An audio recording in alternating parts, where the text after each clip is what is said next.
All right, everybody, welcome back to the channel. My name is Jorge, your host. As always, today we have a special guest, Larissa. Can you say hi? Hi. Larissa was so kind as to jump in and do a little bit of psycho ed with the channel. She's going to talk us through what CPT is and some of the questions I have about it. Could you introduce yourself a little bit, Larissa? Tell us about why you chose to be a clinician. Yeah, things like that. Sure. So my name is Larissa Campbell. I am currently an LPCC. In the future, I'm hoping that'll change. I expect it to change. Yeah. So as to how I got into the mental health field, this was actually a really windy sort of experience for me. I've done a whole bunch of different things, and like I have a degree in philosophy, and then I also spent time in the military, and not in that order. But eventually, I ended up kind of taking a look at my life during COVID, as many people did.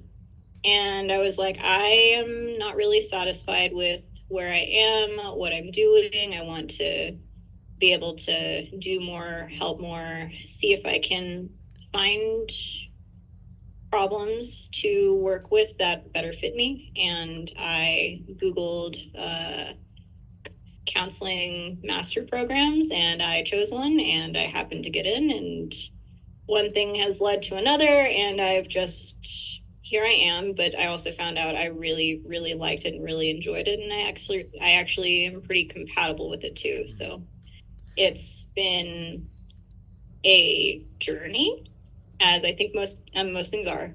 But it's also been a journey in finding my own way through the mental health field, because that has also not been linear. Yeah, and from what I gather, because you and me, we work together, and from what I gather during our group supervision, you do really well with your clients, and part of that is your commitment to continue your education. And CPT is one of the things that you have been recently studying and using with your clients. Could you tell Mhm. us a little bit about what CPT is and kind of the general principles and how that works? Yeah.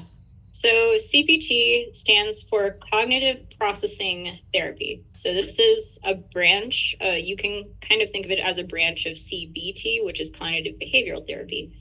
And this is CPT is a trauma informed therapy. So it's made for individuals who are experiencing specifically PTSD. And it works for also cases of complex PTSD as well. So if they're experiencing any sort of PTSD symptoms, or they're symptomatic and they reach a certain threshold, it is a therapy that is designed um, to reduce these symptoms. And the way they do it is by looking at thoughts and beliefs, how it's causing emotions, and are the emotions natural? If they're natural, then we want to experience them. If they're manufactured, then that means that they're being caused by a thought or belief that has been conceptualized from a traumatic event. And we look at the thought and the belief. We try to determine if the thought and belief has taken into consideration everything that was relevant to the experience of the traumatic event. And through the process of doing the therapy, you see if it belongs there, if it is an evidence based belief or if it's a feelings based belief. And then if it's feelings based, we try to get more evidence based. We process the emotions that come with it. And through the process of doing the therapy, the PTSD symptoms often go down pretty quickly too. And from what I gather in our conversations, CPT you've seen that is really effective. And what part of the CPT process do you think is contributing to most of that? So a little bit more on the CPT. Okay. Because I think it'll make sense in answering your question. So CPT is actually a 12 session therapy. So this is called a brief therapy.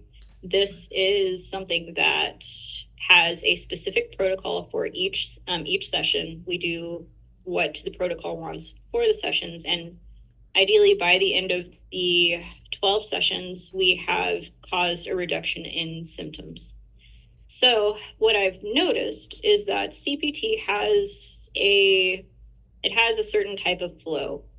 The first several sessions are all about getting used to what CPT does and how we work through things. The thoughts and beliefs that are causing problems, they're called stuck points. And our job is mostly to find as many stuck points as we can so that we can challenge them later. So what I actually see is by the time we reach the middle stage of CPT, so that's like sessions 4 to like 7, that's when I start seeing drops in scores. So we score every single session to see how symptomatic the client is feeling for the week.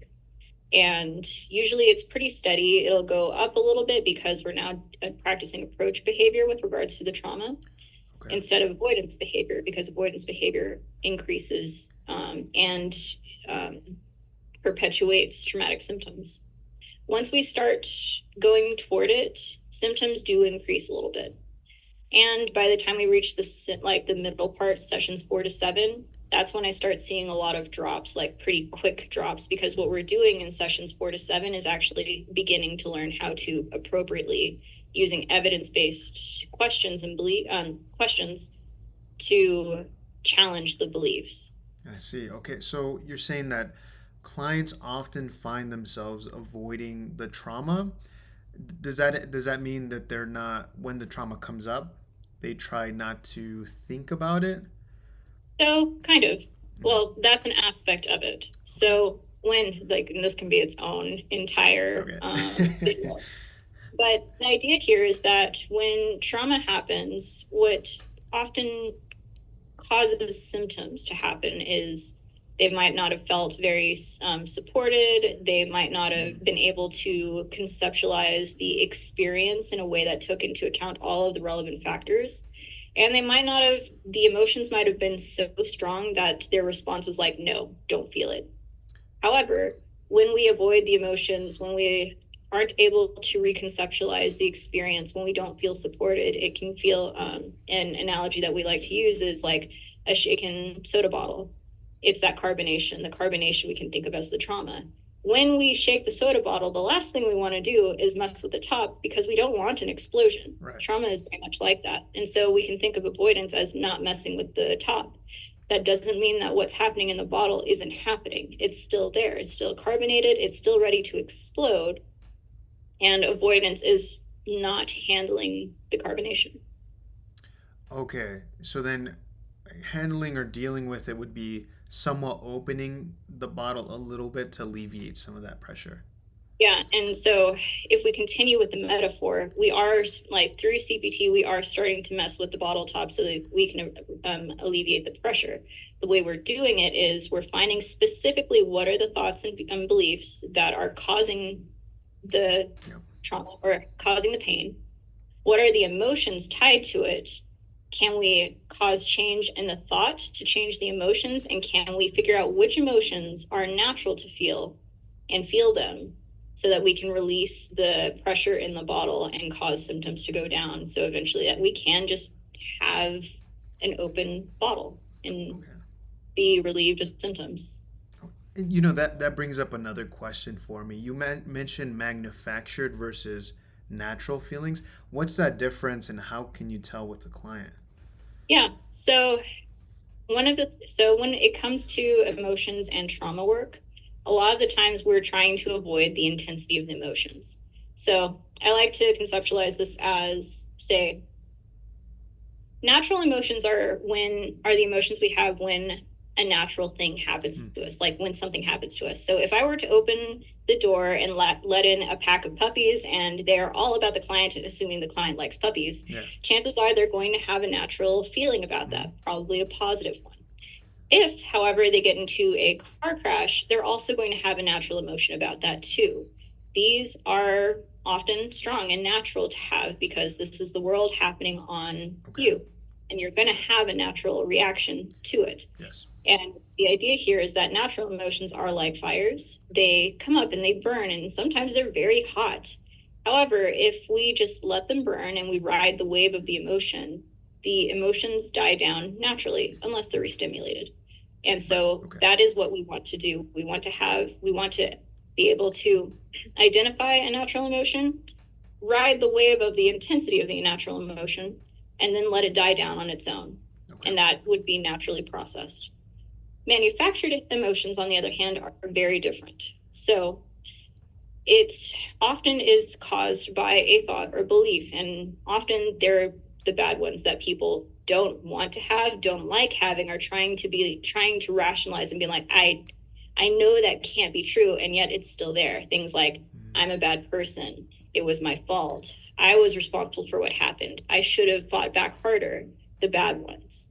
And so when we have a thought like, I'm a bad person, this creates a whole bunch of emotions. This, like, it can be like anger, sadness, shame, guilt, blame.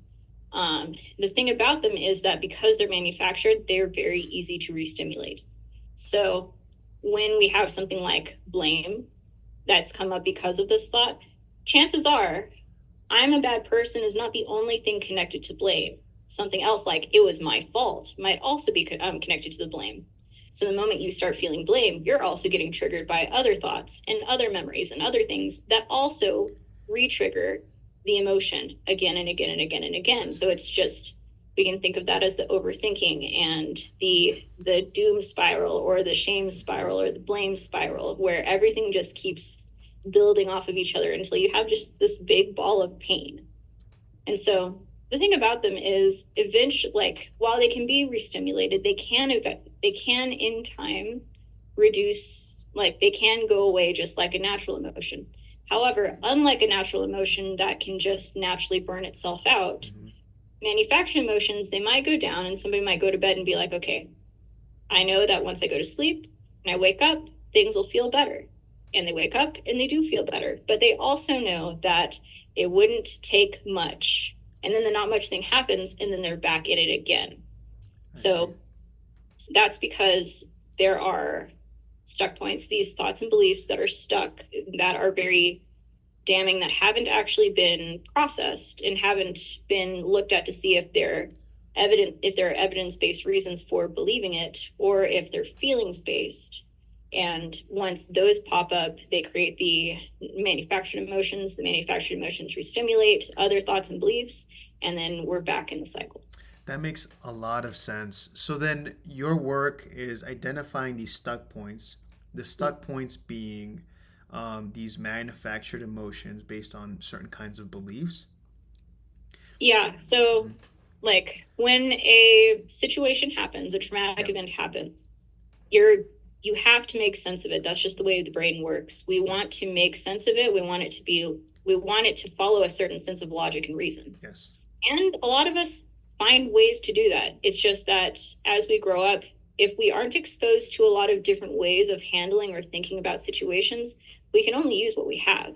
And sometimes it's limited. And that might not be anyone's fault.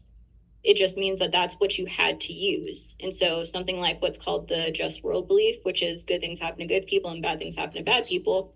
A lot of us are taught this from parents, religion, teachers, whoever. But the thing is, as we grow up, that one's not challenged often. So when something bad does happen and you only have the just world belief to conceptualize what happened, it makes sense that if the logic is good things happen to good people and bad things happen to bad people, a bad thing just happened to me.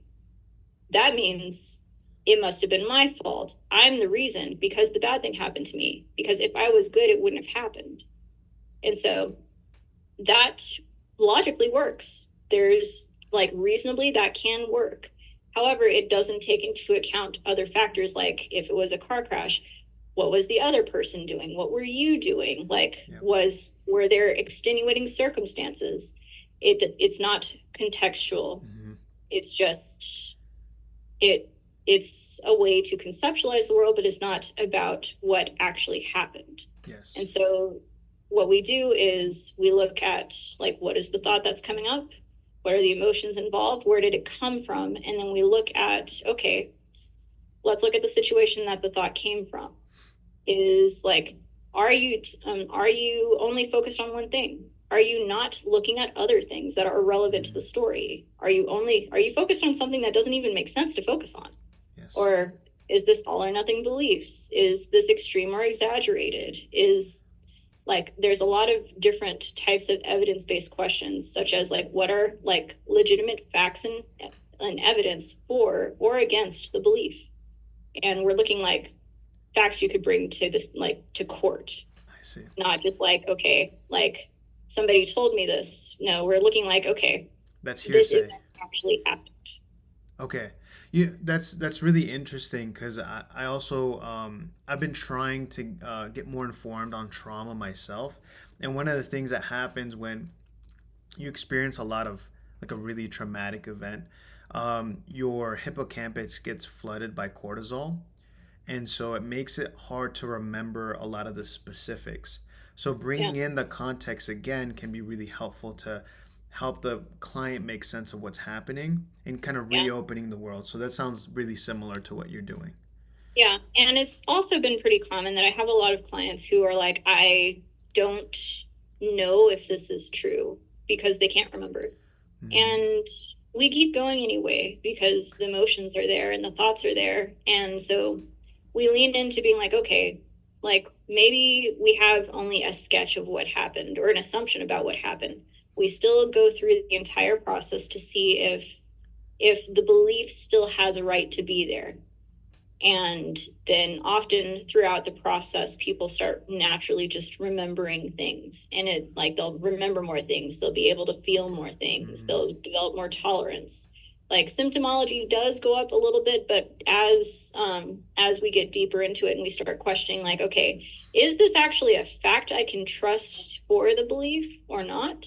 That actually like helps people naturally, emotionally, and cognitively process the event so that it becomes less of this hot spot that's driving them, like causing them a lot of pain into just this bad memory. okay. Kind of like it's kind of like watching a scary movie where you're somewhat removed from the movie and you're cognizant of the movie happening, but there's some distance there. It's still scary, Yeah. but Mhm. it's not me Yeah, anymore. Yeah.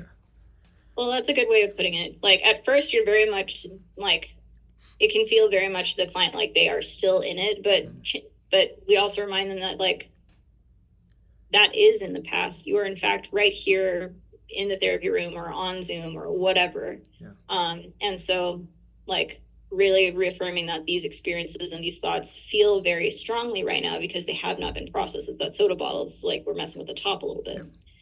But the more we start working with it, the more we start looking at all of the different factors, the more we start questioning, okay, is this true? Is this not? What is relevant? What's not? The more distance from the screen we get to be able to be like, oh, okay, this is the memory, this is the experience. And I feel like it's scary, it's still uncomfortable, and it's not eating my life. Okay. And so, Larissa, for this, a lot of people may not have access to therapy, and a lot of people would want maybe something for themselves that they can take out of, our conversation. What do you think is one thing or a few things that people can take for their own, like they can take home with them and do on their own and not need a therapist for that? Um, So I feel like everyone and their mothers has probably said breathing techniques or Yeah, mindfulness. yeah. So I think that something that comes up for me a lot, particularly in trauma and anxiety work, is um, mind, body, emotion integration, Hmm. and no, like, or even just awareness of them, Okay. because like we have bodies that go through things, and yet often in our experience of living or mental health or whatever it might be, we're usually focused on either like our thoughts or our Hmm. emotions or how our body's feeling, but we're not bridging it all together and being like, okay, if one is being affected, chances are the other ones are being affected. And usually, like, if we can develop mind, body, emotion integration, that can actually be a very useful tool for being able to determine, okay, my body is like my heart rate is like rapidly going, my thoughts are feeling like this, my emotions feel a little strange. All of this usually means that I'm anxious. Yeah. something about my experience has now caused me to feel anxious. So maybe I can take the information I just have from this integration and be able to look out in the world and see what might be causing it. Or like I'm suddenly like I'm having a lot of angry thoughts, or my body is feeling amped up. That usually means I'm angry. Or like anger plus these feelings, like sadness plus these feelings in my body usually mean that my thoughts are really sad. It can be all sorts of things, but being able to create bridges or connections between how the body is physically feeling, how the what are the emotions it's like we're experiencing, what are the thoughts that we're having, can, I think, be a great way to start building awareness so that we can even know where what our experience is. That's really clever. Because I think often our feelings encourage us to continue down the thought or the spiral. So being able to identify, look, I'm having these emotions. Take some space, knowing that, I'm feeling anxious, so my thoughts are likely going to be anxious. Let me take a step back, calm myself down, and reevaluate the situation. And that's really helpful. And I think what you're talking about even right now is in the counseling office, most people feel safer and can approach their trauma in a safe way. From what my understanding is, people become triggered in their day to day, so they are introduced to their trauma in a situation where they might not be prepared. So being able to know, look, I'm feeling this way. Let me take a step back and kind of reevaluate the situation. Is this the trauma that's coming up for me, or this aspect of it? Is that why I'm feeling this way about this situation? I'm feeling anxious. Let me take a step back. Is this really dangerous or scary? No, it's not. Let me approach. That's really clever. Would you any other suggestions? Um, Mindfulness, breathing Yeah. exercises. Yeah, sure, sure. Okay. Exercise, honestly. Like even just getting out and doing a little bit, just either burning the energy away or just being able to remind ourselves that we're able to move and that we aren't stuck, even though it sometimes feels like we are, can be very helpful in a really subtle and small way, but a meaningful way. Yeah, I totally agree with that. I just took a training on anger management, which is slightly different than this, but he was talking about having the confidence to walk away, the physiological confidence that comes with exercise can be really helpful to reduce the amygdala's desire to activate because it Yeah. knows we are more capable. So exercise in Mhm. that way is really helpful. One of the questions I've had, and one of the reasons I wanted to start having these interviews is as a growing clinician, I want to be a really good clinician. And so I find that there's issues in the field of counseling and I want to address those issues within myself. But, I could be fallible and I can miss things.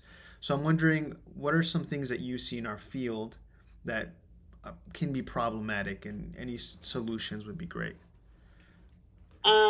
Overwork.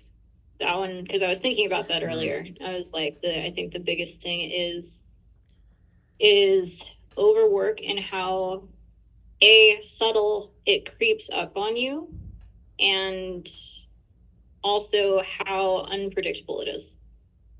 So, like, being able to figure out what your limits are, being really flexible with mm, how you approach work and also how you have to kind of approach life, because sometimes you have an easy week where everyone's doing pretty yeah, good. And then sometimes you have back to back sessions where everyone's in crisis. yeah, And that's unpredictable. And that causes different um, experiences, I think, for a lot of clinicians. And so being able to accurately anticipate how much effort or how much energy or how much demand you're going to experience at the beginning of the week is very different from how it's going to be at the end of the week.